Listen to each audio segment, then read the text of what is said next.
इस वीडियो में हम लोग केसी सिन्हा का एक्सरसाइज 3.5 का क्वेश्चन नंबर 32, 33 और 34 देखेंगे। तो सबसे पहला हमारा क्वेश्चन है 32 नंबर। क्वेश्चन कहता है यदि त्रिभुज ABC में कोण A बराबर x डिग्री, कोण B बराबर 3x तथा कोण C इक्वल टू y, यदि 3y minus 5x equal to 30, तो दिखाएं कि यह एक समकोण त्रिभुज है। हमें यह प्रूव करना है कि यह समकोण त्रिभुज है या नहीं। तो हम जानते हैं कि त्रिभुज के तीनों कोणों का योग 180 डिग्री होता है, अर्थात कोण A प्लस कोण B प्लस कोण C बराबर 180 डिग्री। अब कोण A का जो मान दिया है वो x है, कोण B का जो मान है वो 3x है, प्लस कोण C का जो मान है वो y है, बराबर 180। अब 1x और 3x ये मिलकर के 4x हो जाएगा और प्लस y बराबर 180, और इसे हम मान लिए समीकरण 1। यदि 3y माइनस 5x बराबर 30, हमें यहां एक समीकरण दे रहा है, ये दे रहा है 3y माइनस 5x बराबर 30। इसे हम सजाकर इस तरह लिख सकते हैं माइनस 5x ये प्लस 3y बराबर 30। जब माइनस कॉमन कर लेंगे तो 5x प्लस से माइनस कॉमन किए तो माइनस, ये 3y बराबर 30 हो जाएगा। अर्थात इसे अब हम लिख सकते हैं 5x माइनस 3y बराबर माइनस 30, और इसे हम मान लेते हैं समीकरण 2। इस माइनस को हम LHS से RHS में भेज दिए हैं, तो ये हमारा समीकरण 2 हो गया। अब हमें समीकरण 1 और 2 मिल गया। अब इन दोनों समीकरण को हम विलोपन विधि से हल करेंगे। तो विलोपन विधि से हल करने के लिए या तो हम x वाले पद को बराबर करते हैं या फिर हम y वाले पद को बराबर करते हैं। तो इसमें इस समीकरण 1 और 2 में हम y वाले पद को बराबर करते हैं। तो इसके लिए यहाँ y का जो गुणांक है वो 3 है और इसमें y का गुणांक 1 है। तो इस 1 से हम समीकरण 2 में गुना करेंगे और इस 3 से समीकरण 1 में गुना करेंगे, और ये प्लस और एक माइनस है, तो इसके लिए हम समीकरण 1 और 2 को जोड़ देंगे। तो लिखेंगे समीकरण 1 गुना 3 जोड़ 2 गुना 1 से। अब गुना करते हैं, 3 से गुना करेंगे तो 4 दिया 12x हो जाएगा, प्लस y में 3 से तो ये 3y हो जाएगा, और ये 180 में 3 से तो ये 540 हो जाएगा। अब 1 से जब गुना करेंगे तो 5x माइनस 3y बराबर माइनस में 30।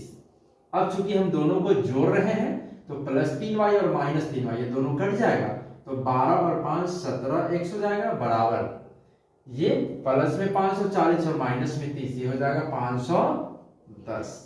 इसीलिए x बराबर 510 बटा 17 हो जाएगा। 510 बटा 17, जब इसे काटेंगे तो हमें x का मान मिलेगा 30। अब चूंकि हमें प्रूव करना है कि यह एक समकोण त्रिभुज है या नहीं, तो इसके लिए जब हमें x का मान मिल गया तो अब हम y का मान निकालेंगे। तो लिखेंगे x का मान समीकरण 1 में रखने पर, तो समीकरण 1 है 4x जोड़ y बराबर 180। अब ये 4 गुना x के मान 30 है, तो 30 जोड़ y बराबर 180 हो जाएगा। अब 40 दिया 120 जोड़ y बराबर 180, तो y बराबर 180। अभी 120 को हम RHS से भेजेंगे तो ये माइनस में हो जाएगा 120, अर्थात y बराबर 60 डिग्री। अब हमें y का मान मिल गया 60 और x का मान मिल गया 30। तो अब देखते हैं कोण A बराबर है x डिग्री, अर्थात x का मान आया 30, तो कोण A हो गया 30 डिग्री। अब कोण B 3x है, अर्थात 3 गुना 30, तो 30 दिया 90 डिग्री, और कोण C बराबर y, अर्थात y का जो मान आया है वो है 60 डिग्री। तो हमें प्रूव करना है कि यह एक समकोण त्रिभुज है या नहीं। तो समकोण त्रिभुज होने के लिए एक त्रिभुज का एक कोण 90 डिग्री होना चाहिए। तो यहां हम देख रहे हैं कि कोण B 90 डिग्री है, कोण B जो है वो 90 डिग्री है, अर्थात त्रिभुज का एक कोण 90 डिग्री है, अतः यह एक समकोण त्रिभुज है, समकोण त्रिभुज है। ये हमारा आंसर हो गया। अब हम देखेंगे क्वेश्चन नंबर 33। क्वेश्चन कहता है जब एक आयत की लंबाई 5 मीटर घटा दी जाती है और चौड़ाई 3 मीटर बढ़ा दी जाती है, तब उसका क्षेत्रफल 8 मीटर स्क्वायर कम हो जाता है। यदि हम उसकी लंबाई 3 मीटर और चौड़ाई 2 मीटर बढ़ा दें, तब उसका क्षेत्रफल 74 मीटर स्क्वायर बढ़ जाता है। आयत की लंबाई एवं चौड़ाई ज्ञात करें। तो इसके लिए हम सबसे पहले मान लेंगे कि आयत की लंबाई क्या है और आयत की चौड़ाई क्या है। तो हम मान लेते हैं, माना आयत की लंबाई बराबर x मीटर और आयत की चौड़ाई बराबर y मीटर। हम मान लिए कि आयत की लंबाई x है और चौड़ाई y मीटर है। तब आयत का जो क्षेत्रफल हो जाएगा, आयत की क्षेत्रफल, क्योंकि आयत की क्षेत्रफल का जो फॉर्मूला होता है वो लंबाई गुने चौड़ाई होता है। तो लंबाई x गुना चौड़ाई y, अर्थात x y हो जाएगा आयत का क्षेत्रफल। अब प्रश्न से कहता है जब एक आयत की लंबाई 5 मीटर घटा दी जाती है, 5 मीटर घटा दी जाती है, आयत की लंबाई 5 मीटर घटा दी जाती है और चौड़ाई 3 मीटर बढ़ा दी जाती है, चौड़ाई को 3 मीटर बढ़ा दी जाती है, तब उसका क्षेत्रफल 8 मीटर स्क्वायर कम हो जाता है। उसका क्षेत्रफल 8 मीटर स्क्वायर कम हो जाता है। क्योंकि आयत की क्षेत्रफल का जो फॉर्मूला होता है वो लंबाई गुने चौड़ाई होता है। तो ये लंबाई हो गया और ये चौड़ाई, जब लंबाई में चौड़ाई से गुना किया तो क्षेत्रफल, और कहता है क्षेत्रफल 8 मीटर स्क्वायर कम हो जाता है, तो क्षेत्रफल में से हम 8 मीटर स्क्वायर कम कर दिए। अब इसे हल कर लेते हैं, गुना करेंगे। जब x से y में गुना करेंगे ये x y हो जाएगा, फिर जब x से 3 में गुना करेंगे तो ये 3x हो जाएगा, -5y से गुना, -5 से y में गुना करेंगे तो -5y, और ये माइनस प्लस माइनस और 5 दिया 15 बराबर xy -8। अब इधर भी xy और ये इधर भी xy कट जाएगा, तो 3x - 5y बराबर -8, और माइनस है अभी 15, इसको जब RHS भेजेंगे तो ये हो जाएगा प्लस में। तब हमें 3x - 5y बराबर 7, ये हमारा समीकरण 1 हो गया। अब पुनः फिर क्वेश्चन देखते हैं आगे क्या कहता है। तब उसका क्षेत्रफल 8 मीटर स्क्वायर कम हो जाता है। आगे कहता है यदि हम उसकी लंबाई 3 मीटर और चौड़ाई 2 मीटर बढ़ा दें, मतलब लंबाई को भी बढ़ा दिया गया और चौड़ाई को भी बढ़ा दिया गया। तो लंबाई x है तो x जोड़ 3 और चौड़ाई y है तो y जोड़ 2। लंबाई को 3 मीटर और चौड़ाई को 2 मीटर बढ़ा दिया गया, तो क्षेत्रफल, उसका जो क्षेत्रफल है एक्स वाई वो 74 मीटर स्क्वायर बढ़ जाता है, 74 मीटर स्क्वायर बढ़ जाता है। अब हम यहाँ भी गुना करेंगे x से y में तो ये xy हो जाएगा, फिर x से 2 में तो ये 2x हो जाएगा, फिर 3 से y में तो 3y हो जाएगा, और ये प्लस 3 गुना 6 बराबर xy जोड़ 74। अभी प्लस में xy, इधर भी प्लस में xy कट जाएगा, तो हमें मिलेगा 2x जोड़ 3y बराबर, यहाँ प्लस होगा, प्लस होगा यहाँ, तो 74। अभी ये प्लस में है, तो इसको RHS भेजेंगे तो ये माइनस में हो जाएगा। तब 2x जोड़ 3y बराबर ये हो जाएगा 14 से 6 गया 8 हो जाएगा 68। ये हमारा समीकरण 2 हो गया।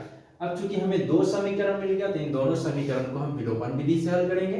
तो विलोपन विधि से हल करने के लिए या तो हम x वाले पद को बराबर करेंगे या फिर हम y वाले पद को बराबर करेंगे। तो इसके लिए हम क्या करते हैं, यदि y वाले पद को बराबर करेंगे तो यहाँ y का जो गुणांक है 3, तो इसमें 3 से गुना करेंगे। यहाँ y का गुणांक 5 है तो हम इसमें 5 से गुना करेंगे, और एक माइनस और एक प्लस है तो हम दोनों समीकरण को जोड़ेंगे। तो लिखेंगे समीकरण 1 गुना 3 जोड़ 2 गुना 5 से। अब गुना करते हैं, जब 3 से 3 में तो 3 तिहाई 9x हो जाएगा, माइनस तो माइनस 5 तिहाई 15y बराबर 7 3 21 हो जाएगा। फिर 5 से 5 गुना 10x प्लस तो प्लस और ये 5 तिहाई 15y बराबर 68 में 5 था 8 पंजे 40 की 0 हासिल 4 6 पंजे 30 4 34 हो जाएगा। अब चूंकि जोड़ रहे हैं तो ये माइनस में और ये प्लस में दोनों कट जाएगा तो 10 और 9 19x हो गया और ये 1 4 2 6 361 हो जाएगा। अब x बराबर 361 बटा 19 हो जाएगा। अब 361 बटा 19 हो गया। अब 19 से हम भाग देंगे तो ये 19 मरते ही कट जाएगा अर्थात x का जो हमें मान मिल गया वो मिल गया 19। अब हमें चाहिए y का मान तो इसके लिए हम x का मान समीकरण 1 में रखने पर y का मान x का मान समीकरण 1 में रखने पर तो हमारा जो समीकरण 1 है वो 3x माइनस 5y बराबर 7। तब 3 गुना x का मान 19 माइनस 5y बराबर 7 19 दिया 57 माइनस 5y बराबर 7 हो जाएगा तो माइनस 5y बराबर 7। अभी प्लस में इधर जाएगा तो ये माइनस में हो जाएगा तो माइनस 5y बराबर माइनस में 50 माइनस कट गया तो y बराबर 50 बटा 5 अर्थात ये y का मान जो होगा वो 10 मिलेगा। तो हमें x का मान मिल गया 19 और y का मान मिल गया 10। तो आयत की जो लंबाई होगा आयत की लंबाई को हम x माने हैं तो x का मान आ गया 19 और आयत की चौड़ाई जिसे हम y माने हैं तो चौड़ाई क्या हो गया ये 10 मीटर। ये हमारा आंसर हो गया। अब हम देखेंगे क्वेश्चन नंबर 34। क्वेश्चन कहता है एक कमरे की लंबाई इसकी चौड़ाई से 3 मीटर अधिक है। यदि इसकी लंबाई 3 मीटर बढ़ा दी जाए और चौड़ाई 2 मीटर घटा दी जाए तो इसका क्षेत्रफल पूर्ववत रह जाता है अर्थात वैसे ही रह जाता है। तो कमरे की लंबाई एवं चौड़ाई ज्ञात करें। तो इसके लिए हम सबसे पहले मान लेंगे माना आयत की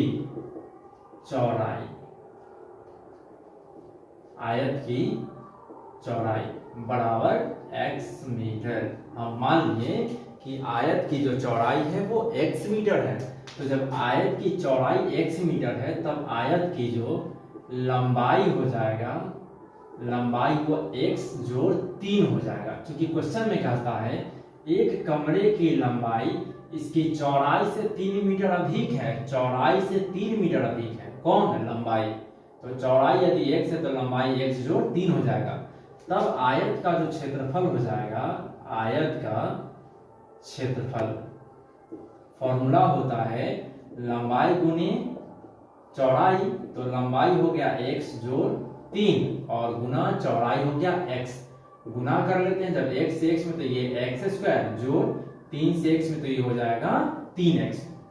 अब प्रश्न से कहता है यदि इसकी लंबाई 3 मीटर बढ़ा दी जाए लंबाई को 3 मीटर बढ़ा दिया जाए लंबाई x जोड़ 3 है तो अब कहता है इसको 3 मीटर और बढ़ा दिया जाए। ये लंबाई में 3 मीटर और बढ़ा दिए कहता है और चौड़ाई 2 मीटर घटा दी जाए। चौड़ाई को 2 मीटर घटा दिया जाए x माइनस 2 चौड़ाई x है तो x माइनस 2। अब कहता है घटा दी जाए तो इसका क्षेत्रफल पूर्ववत रह जाता है अर्थात पहले जो था वही रह जाता है। तो पहले जो क्षेत्रफल ये है x स्क्वायर जोड़ 3x। अब इसे हम हल कर लेते हैं ये x प्लस 3 और 3 6 हो जाएगा और ये x माइनस 2 बराबर x स्क्वायर जोड़ 3x। अब x से x में गुना करेंगे तो x स्क्वायर हो जाएगा x से माइनस तो माइनस 2x 6 से x में तो 6x और प्लस और माइनस माइनस 6 दूना 12 बराबर x स्क्वायर जोड़ 3x। अब इधर भी x स्क्वायर इधर भी x स्क्वायर कट जाएगा तो माइनस 2x और प्लस 6x हो जाएगा प्लस में 4x माइनस 12 बराबर 3x। अब ये 4x इधर से प्लस में है तो इसको LHS लेके आएंगे तो माइनस में हो जाएगा और LHS से RHS लेके जाएंगे तो ये प्लस में हो जाएगा। तो 4 से 1 गया तो 4 से 3 गया तो हो जाएगा 1x बराबर 12 अर्थात ये x आयत की चौड़ाई हो गया। तो यहाँ कहा कमरे की लंबाई एवं चौड़ाई ज्ञात करें। तो कमरे की लंबाई